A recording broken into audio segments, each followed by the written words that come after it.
Good afternoon, everyone, and thank you so much for joining a very, very special interview. Please let us know in the comments where you are tuning in from, and hello to everyone watching on the replay as well. I'm Stephanie Taliaferro, representing Hope for ATRT Foundation. Hope for ATRT is a research entity focused on directing research and resources to families in the fight against ATRT. And today we are honoring an ATRT angel and the impact her life and legacy has had on so many. I'm beyond grateful to be speaking today with Jocelyn's mom, Katelynn Ducharme. So thank you so much, Katelynn, for joining us. Hi, everyone. Thank you for having me. I'm so excited to do this with you guys. Yes, amazing. Many of our families have been following your journey. Katelynn, thank you again for joining us tonight. If you could just maybe start by sharing just a little bit about you and your family. Yeah, so it's kind of funny. I feel like everyone that follows us, they know more about me than like what I even know about myself.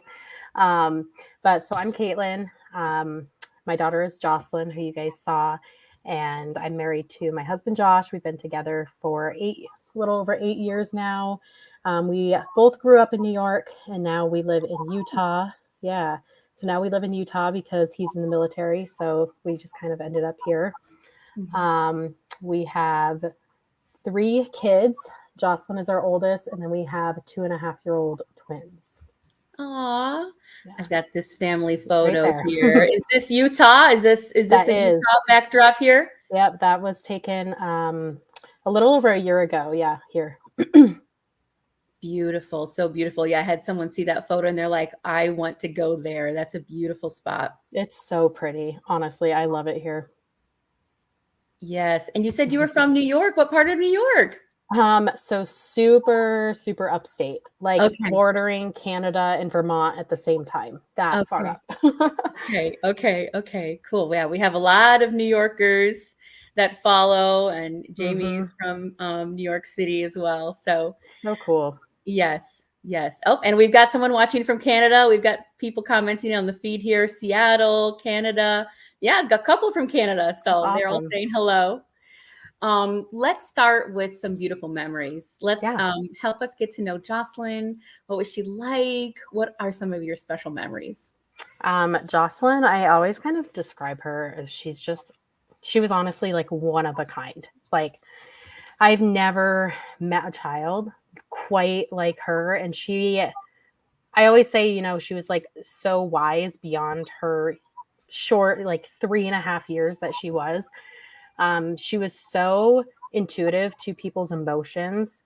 Mm. She was just like, she knew if you weren't feeling like yourself, and she had to make sure that she tried to like get you to feel better, and she wanted to make sure that you were doing okay. So she was always asking people, how are they doing and if they're okay. And she was so interested in she was a people person. We would go out in public and she would have to talk to every single person that we would walk by. And my husband and I are not like that whatsoever. So she would be saying hi to everybody in the store.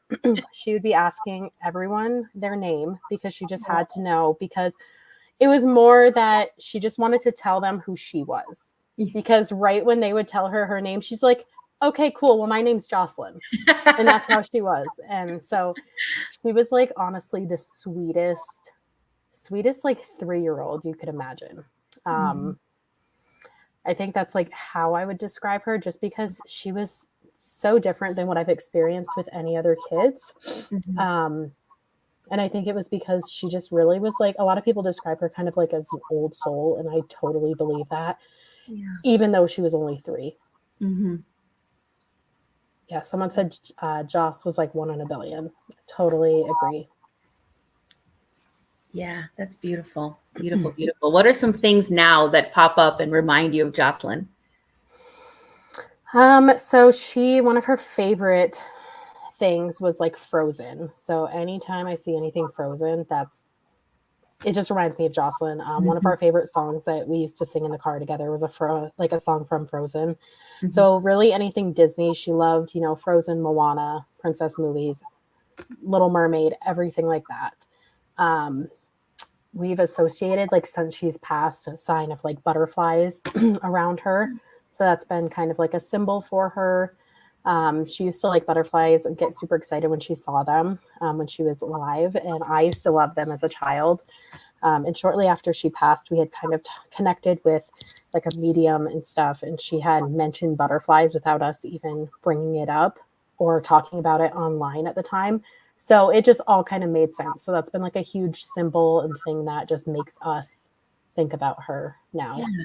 Yeah, that's beautiful. Beautiful. I saw online you went somewhere like to a special butterfly place, right?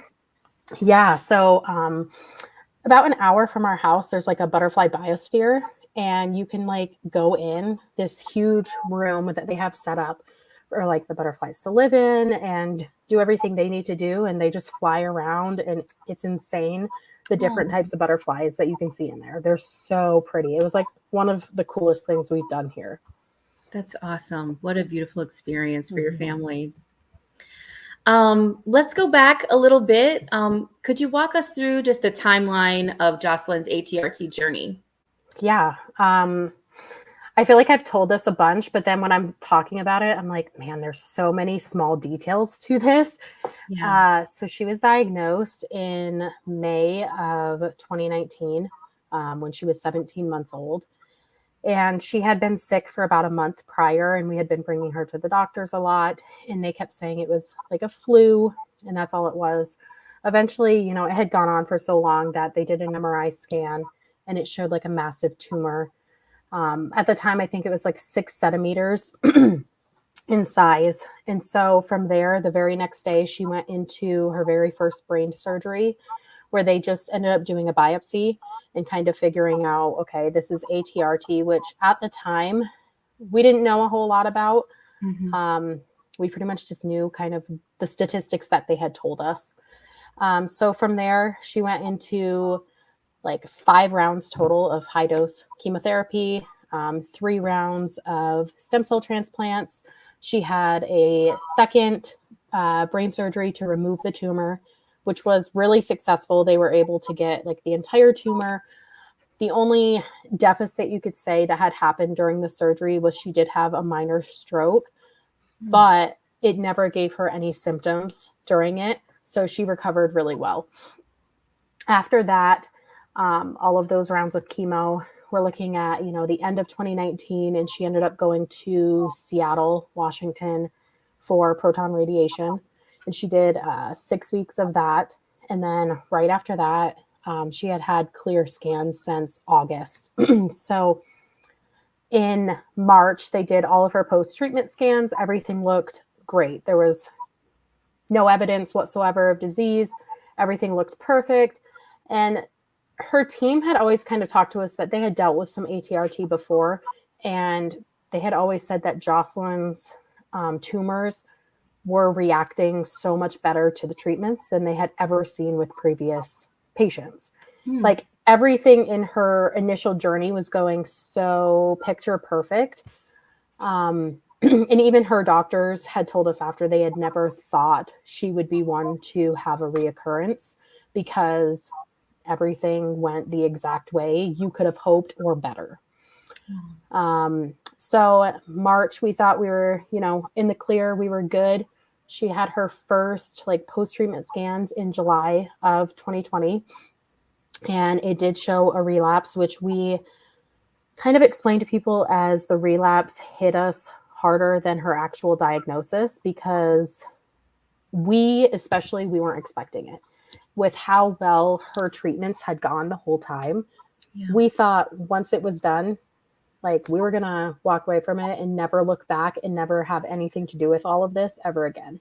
Mhm. So even for her own team, everyone was like really devastated by her relapse. Luckily at the beginning, it wasn't anything major. It was like a small tumor, a lot smaller than the first time. So she went into another tumor removal surgery, and that went picture perfect. Everything was removed. That was, I think, end of July. And she went directly into another chemotherapy protocol. And we were on that, I want to say, until October when she had another scan. They were typically doing them about every like 12-ish weeks just to kind of check the progress on how the medication was working and everything. Mm-hmm. And unfortunately, at that 12-week mark, it did show that her tumor that they had just removed had grown back again. So at that point, she went into another tumor removal surgery. So that was number 4. And at this point, our doctors were kind of starting to run into the wall of, okay, we're not really sure what the next step is. Like we could already see back in October of 2020 where we were starting to run out of options at that point. So our doctors were, contacting different teams all over the country, trying to figure out different stuff. And we had got put in contact with a doctor up in, I want to say it was like Toronto, Canada. Mm-hmm. And we went on, it was like a MEMAT protocol. And we were, at the same time, we were dealing with like neurosurgery, and they were going over all of the testing that they had done on her tumor, and they were comparing the medications we were going to go on and comparing them to how effective they should be on her tumor. And everything, leading up to this was showing like these medicines should be working. Like they were working perfectly fine in the labs. They were working against like treating her tumor, killing her tumor, stuff like that. So we, went into this next protocol with high hopes that this medication was going to work. She had another scan in, I want to say it was like mid to end January. And that showed that it grew back again, what they had just removed in October. Mm-hmm. And so at that point, she had already been through, 4 brain surgeries, and we were kind of like, we don't know how many more we should, gamble with. Yeah. Because the more you do, the more it's a risk and a gamble. You don't want to, keep doing it.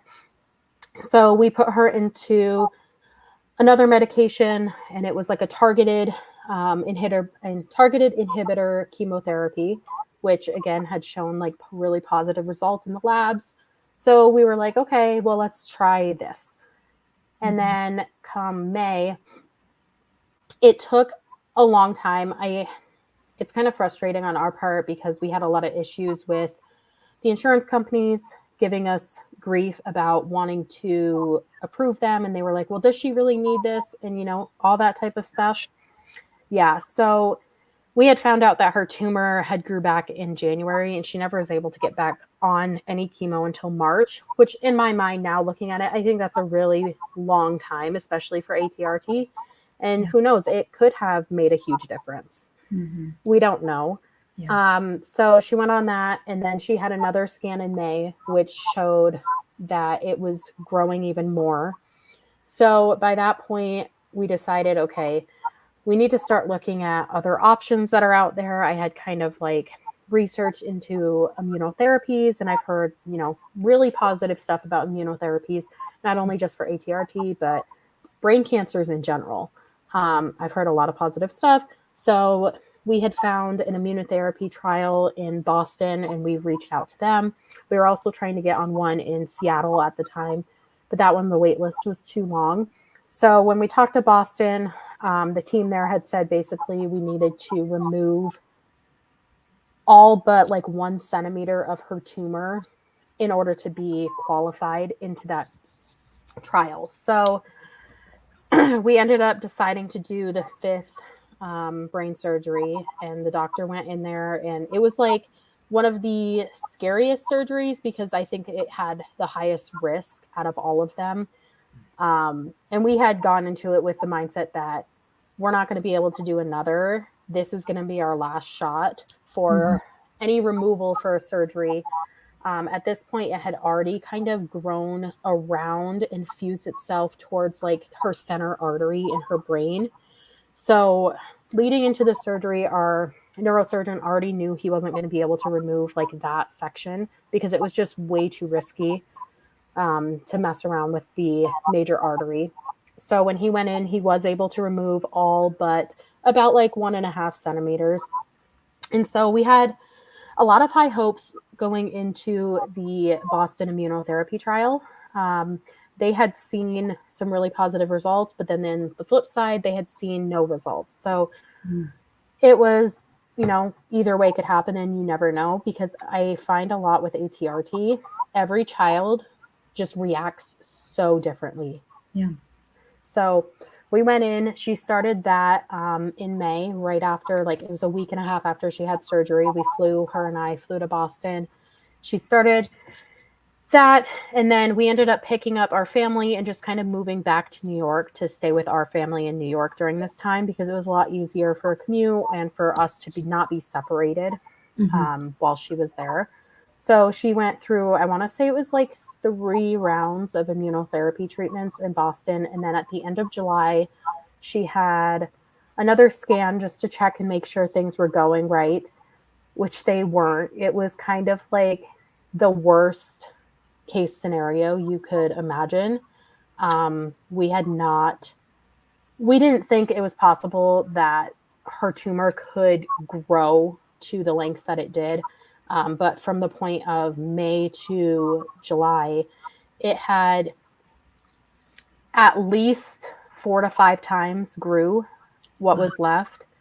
It had spread to like right around her brainstem area, which is something that had never done before. It had spread towards, I want to say it was like the 3rd ventricles of her brain also. So it spread to around, 3 or 4 different spots of her brain. It had grew to be roughly around like 6 to 7 centimeters, which was again one of the largest it had ever been at this point. And so right there, it was an immediate cutoff from the trial. So from that point, it was kind of like, okay, well, we don't have anything for you. So we had to go back to Utah, and her team didn't have anything for us. They had no idea what to do, because we had tried pretty much everything you could do at this point. So my husband and I, on our own, had done tons of research. We looked into previous chemotherapies that she had taken that actually shrunk her tumor. And we were like, okay, if this is going to be our last treatment option, we need to pick something and just kind of compare it to statistics that she has been through before. And just at this point, it was like hoping for the best. So we ended up deciding to do intrathecal chemo injections, because she already had the port from a previous trial that she had been in. And we chose to do like methotrexate injections because it was one that had shown a lot of positive results in her initial chemotherapy. So she went in that, and we at the same time were trying to get her on an oral like targeted inhibitor again, that also in the labs essentially showed like it should work. But we ran into insurance and processing issues with the medical company, like the pharmaceutical company. Prior to us going to Boston, they had all of her paperwork complete. We made sure we had it ready. So if we needed to come back, we could just say, okay, send this. And somewhere along the way, the paperwork got messed up on their end. And it took us, she got home it was like August 1st of last year, and we never got the medication, I want to say, until like September 2nd or 3rd. So right before she went into the hospital for the last time. She had tried to take the medicine once or twice, but it was only available in a pill, and she couldn't swallow the pill. So it was like a really hard struggle to get it in. And at this point, she had dropped from about 26 pounds down to 20 pounds in 4 weeks. And so we had talked with her team, and we were like, well, we need to do something to intervene with her, body weight and get her to eat, because she just wasn't eating. So at this point we were like, okay, we're going to do this. The medication looks like she's tolerating it well. So we went in to get a G-tube placed. She was admitted into the hospital. Everything looked fine the Friday before. We were admitted on Monday. They did labs, and something kind of like showed up within like her blood levels, kind of indicating that her kidneys weren't working properly, which wasn't something that we had ever dealt with before. Her kidneys had always been functioning fine. They did a couple times a week. We never ran into an issue. So by this point, we were like, okay, well, we can't put her into surgery until the kidney fluid functions start, looking better. So we met with like an endocrine doctor, and they put her on some medication to regulate her kidney function. By the end of that week, everything looked like it was going in the right direction. And so we scheduled her G2 placement for Friday. Her and I had like tons of fun on Thursday. Like she was eating. She hadn't wanted, to eat anything in weeks. And this kid loved mac and cheese. If she could eat it breakfast, lunch, and dinner, like she would have. And even when we would go into the hospital at times, they would give her mac and cheese at 8 a.m, and she would love it. Mm-hmm. So she was eating mac and cheese that day, which was really awesome. I posted a video online of us like singing her favorite song together. Everything looked great. Friday morning, we kind of noticed that she wasn't wanting to stand on her feet. She would kind of like scream as if it was hurting, and things just kind of seemed a little weird. But the night before, they had kind of woken her up several times for blood work and stuff. So we didn't know if maybe she was just really tired, because I was also tired. We had gotten woken up a lot. So I was like, maybe she's just cranky. She's just tired. So she went into her surgery. It was really fast. Within 20 minutes, she was done, and they brought her up within an hour. And we thought, okay, everything looks good. When she woke up, she was like in a lot of pain. And it wasn't anything that she had dealt with before. I mean, she had gone through 5 brain surgeries, but she was only ever coming home on like Tylenol.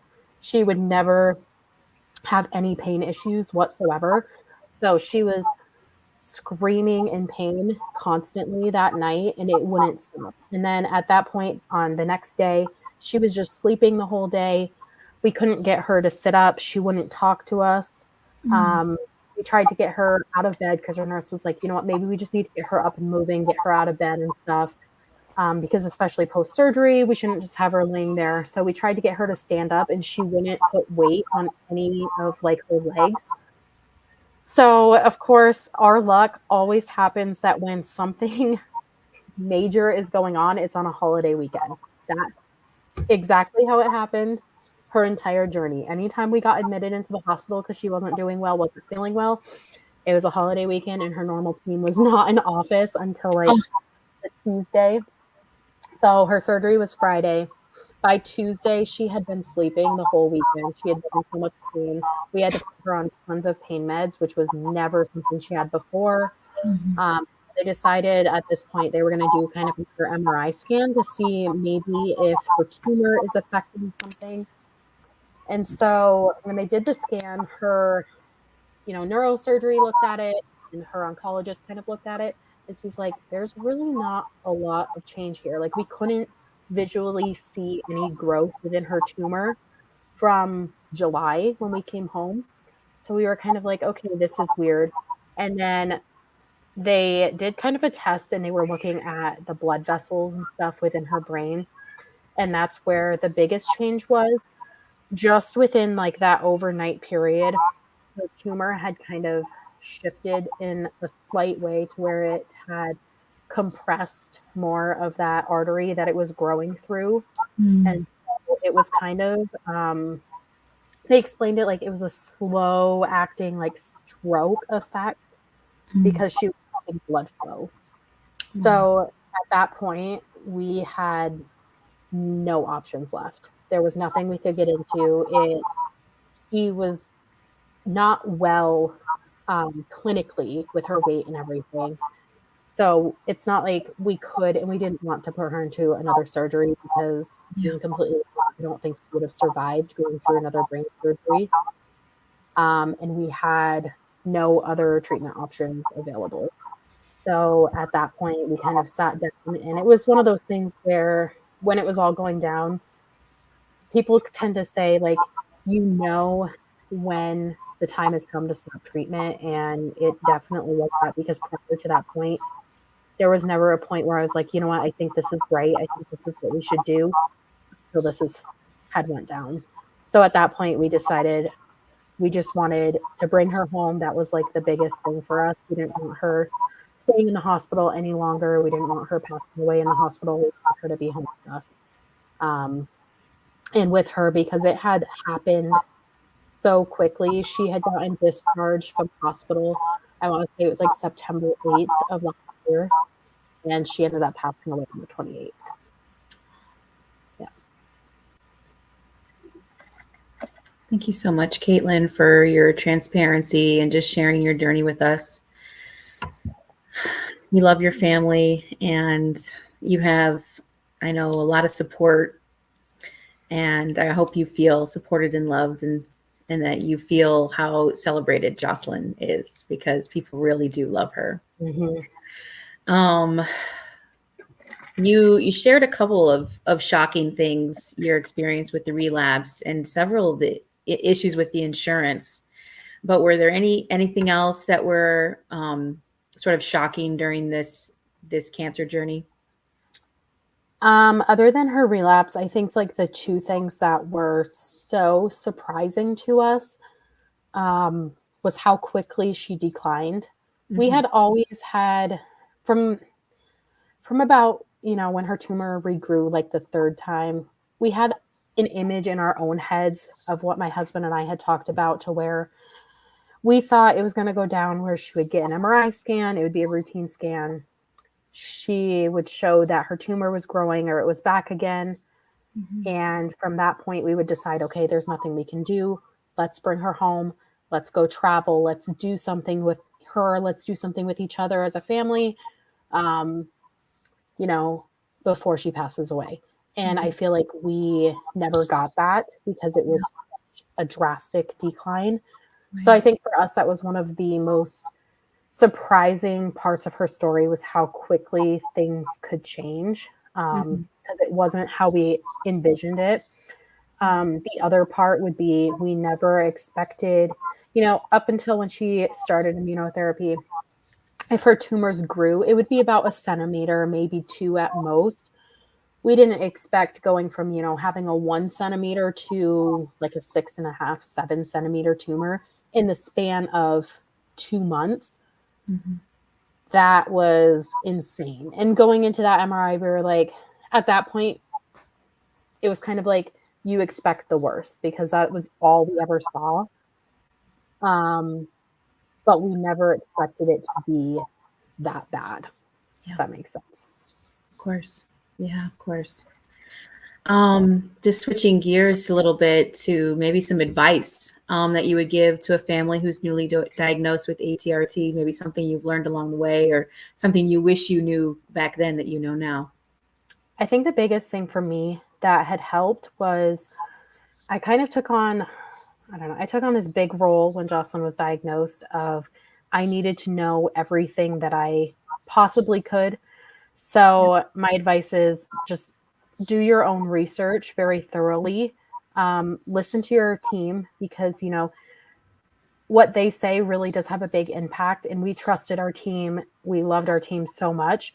But I always was on the backside doing research into, well, what else could we possibly do? So definitely do your own research and try to be as educated as you can using resources. There's tons of resources out there to find different treatment options. So that was a big one, is I always wanted to be educated. And then the next thing is always be like your child's best advocate. That was one thing that the doctors and I kind of established from the start, was I wasn't going to be someone who just let them take the reins on everything. I wanted a say, and I wanted it to be a mutual conversation, a mutual decision. And if there was something, because there were times where I did not agree with a treatment plan, I did not agree with what was going to happen or what they were going to do. And I would tell them, I would be like, this is not, what's best for my daughter. And I really think this is what we should be doing instead. And it definitely helped. And it did help the relationship that we had with their team. So I'm always advocating now that parents be their best advocate for their own child and don't feel like they're being pushed around. Don't be afraid to kind of put your foot down if you really don't feel like it's right.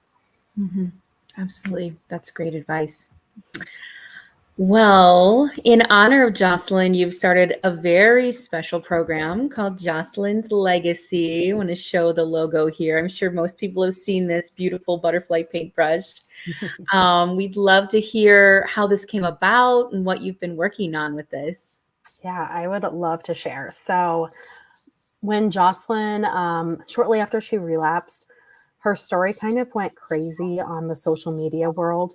And so people were sending her gifts all the time. And of course, she loved it. And this child, like when I say she was the most appreciative, like 3-year-old, I'm not even joking, because every gift she would get, she was so excited to open it. And she would be saying, thank you, which is not something you see a lot, with little toddlers. Right. So during this time, someone had gifted her like this art kit, and it had canvases and paints and stuff like that in it. And so we were like, oh, well, let's do this for fun one night. And she really liked it. And everyone on social media was, oh my God, I love this. I would love to buy a painting from her and stuff like that, which we were like, what? Like, that's insane. That's precious. So from there, we started getting some paints and canvases and stuff. And we were like, well, if we're going to have people like purchase artwork that she has made, because it was something that she liked to do, then we wanted it to go to, different organizations that benefit childhood cancer and ATRT. Yeah. So during that time, I want to say we had sold maybe like 25 or so. No, it was more than that, maybe around 40 of her paintings. And we had raised, I want to say, almost $2,000 for childhood cancer research just from her paintings alone. Awesome. So that's kind of where like the whole artwork thing came from, and where she developed a love for that. So after she had passed away, we were thinking about ways on, how can we continue giving back? Sorry. How can we continue giving back? But also a big part after she passed is I was really worried about, people forgetting about her. And I really wanted her story to be continued and shared around. Absolutely. So I was thinking about, okay, well, how can we give back? How can we develop something? And I was, debating into starting a sort of nonprofit organization. And I couldn't think of ideas. And then I was thinking back on, okay, well, what did Jocelyn like? What was something that we did? What was something that, helped her when she was going through treatment? And I was thinking, I was like, why don't we do something with her love for art? And so that's where the whole idea from Jocelyn's Legacy came from. It came from, not wanting her legacy to die out.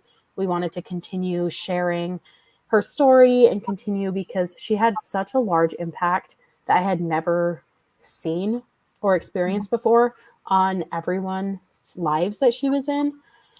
So that was like a huge goal for us, is just wanting to keep her story alive. And so we took, the fact of someone sending her an art kit, and she turned it into something that she liked to do. So I was like, I want to do this for other kids that are battling. So basically what we've been doing, we're like one step away from being like fully official, which I'm so excited to get that done and over with, because it's such a process. But we're like on our last step. We're almost there. But in the meantime, we've been sending art kits. We've sent out at least 40 so far to kids all over the country that are battling tons of different types of cancers. And in these kits, we've been putting canvases and a strip of paint. It's all like personalized to their favorite colors and their favorite characters and stuff. So we put like a strip of paint just like those. Canvases, we'll do crayons, different types of crayons, different types of markers. And then whatever their parents put down that they're interested in, if it's, unicorns, mermaids, cars, stuff like that, I'll go ahead and get different personalized like sketch pads or sticker books and coloring books and just throw those in there also. We usually do kind of like Play-Doh, because that helps a lot with like muscle movement when they're doing, chemotherapies and stuff. And then we do prints of some of her paintings that she had done. So I will usually include one of her paintings within each of their kits as well. as well as like this little postcard message kind of from Jocelyn. So it's so special, and it's kind of written to the child from her point of view, which I absolutely love it. I'm kind of partial. I just think it's the sweetest thing. And it's got her picture on it with her painting. And then we recently just kind of worked with our social media following to develop our own coloring book that is like in her honor. Yeah. I'm going to show a picture of that too. Right there. So that is on our website now, PDF and hard copy. So we just released those this week. They're so cute. I'm so excited about these. Each sale from those provides one of those coloring books into the art kits for the kids. I love that. That's great. And I just dropped a link down in the comments. Maybe it happened. If it didn't go through, I'll make sure to do it again. But just dropped a link down in the comments where you can purchase that as a hard copy or as a PDF. I wanted to see it right away, so I grabbed my PDF already. Could you share where did the actual images come from? I see on the bottom it says some different people. Yeah. So we did kind of a little contest because, let's be honest, I'm not the most artistic person. I put the cover and stuff together, and that's about the extent of it. I can do digital stuff, but when it comes to drawing things out on an iPad or something, that's not my strong suit. So I'm not going to do that. So I kind of put like a little contest out for our following, and I was like, hey, this is my vision. This is what I want to do. I would love to do a coloring book, and you guys can submit pages for it. It can be childhood cancer themed, anything that reminds you of Jocelyn, or it can be like a drawing of Jocelyn. And so I had tons of submissions sent in, and I went through and kind of picked out all of my favorites and included it in the book. That's awesome. That's so great. If any of our ATRT families are watching, or any other families with children that are in the fight, I also put the link down there to request a kit, so you can get connected directly with Katelynn and Jocelyn's legacy. And I didn't share this picture yet when you were talking. I didn't want to interrupt you, but you were sharing of Jocelyn and doing her paintings, and this is on your website. If you haven't been to the website, definitely check it out. You can read more about their story and see more Jocelyn's paintings and pictures of their family. Just so sweet. Such a great idea. I just love that, you took something personal and something that was a blessing to her and your family. And now, you're giving back to other families in just that same way. And seeing these faces, and the kids receiving the gifts is so beautiful. You guys do a great job of, just sharing the families and allowing all of us to feel that too. It's great to see that excitement when a kid gets a present, and it's beautiful that you can be a part of that. And so if most of you probably have already checked that out, but definitely head to their website, grab that coloring book or other, store supplies. I don't know, you still have like different stickers and things like that going on as well? Yeah, so we have actually like this t-shirt we've got for sale. So all the proceeds go towards, the art kits and stuff like that. And we've got stickers of our logo also right now. That's awesome. Someone said that their son loved their kit. I love that. My favorite part, honestly, because I'm not going to lie, it's very time consuming and very tiring for sure. We, as of right now, like we have shelves in our garage that store all of the art kit supplies and stuff. And whenever we need to do all of the kits, we, one by one carry these bins that we've organized stuff into my house. And we just, assembly line them out of my kitchen. And it's a lot of work. But my favorite part is when the parents send me videos of the kids like receiving them or pictures. It makes like the entire process worth it. I love seeing their faces. It's so cute. Absolutely. I think it's such a great idea and such a great way to stay connected with the families and to give back in that way. Someone's already suggesting if they can volunteer, so you can follow up with them if there's ways for them to volunteer. I'm sure donate is definitely top on the list. I think if you go to that donate page, you can see different buttons to click on, different ways to get involved. But if you want to share anything else. We also have like on our website, I have like a little how you can help out page. And, it's got stuff on there about, donating to our organization. And then we also have like an Amazon wish list on there. So that's how we've been able to get all of these different supplies for the kids so far is through the Amazon wish list, which has honestly been the biggest help for us. Awesome. That's great. That's great. So, so great to see that coming alive and to see Jocelyn's legacy, truly that legacy live on and just continuing to impact families. But lastly, oh yeah, go ahead. Sorry. I was just going to say, I have like so many different, I guess, like ideas for the future that I'm excited for. I would love for like to do a big event every year and kind of have it surrounded by like a art show or something like that. And kind of have like the idea of, having an artist or something recreate childhood cancer paintings or drawings that a child who's battling cancer has done, and then take and auction those off. And we'd love to be able to, fund more art kits and fund the program, but also use a large chunk of that money to fund different art programs within the hospital, or, be able to give like the whole entire cancer unit in the hospital each their own art kit and stuff like that. So that's like all different stuff that I have. Hopefully next year we'll be able to get something like that going, but I'm excited. That's great. So if you're an artist out there, connect with her, especially on that. That's beautiful. That's beautiful. Yes. Keep those dreams and inspiration, and continue to share, because you never know who's out there that can make those connections and can help you out with those things. So yeah, you are so right. That's awesome. Well, before we go, we have a very special announcement and thank you. So for those who are still watching, Katelynn here, we at Hope for ATRT, we're so incredibly honored that in your time of grief, you chose to point your friends and your family and your followers to making a lasting impact through donations to ATRT research. For those of you who may not know, we created a special link for people to support in Jocelyn's name. And some donors signed up to give monthly or even weekly in Jocelyn's honor. Some with maybe just even $5 at a time. But you know what? Those dollars added up. And we are only $103.19 short of $20,000 raised in Jocelyn's honor.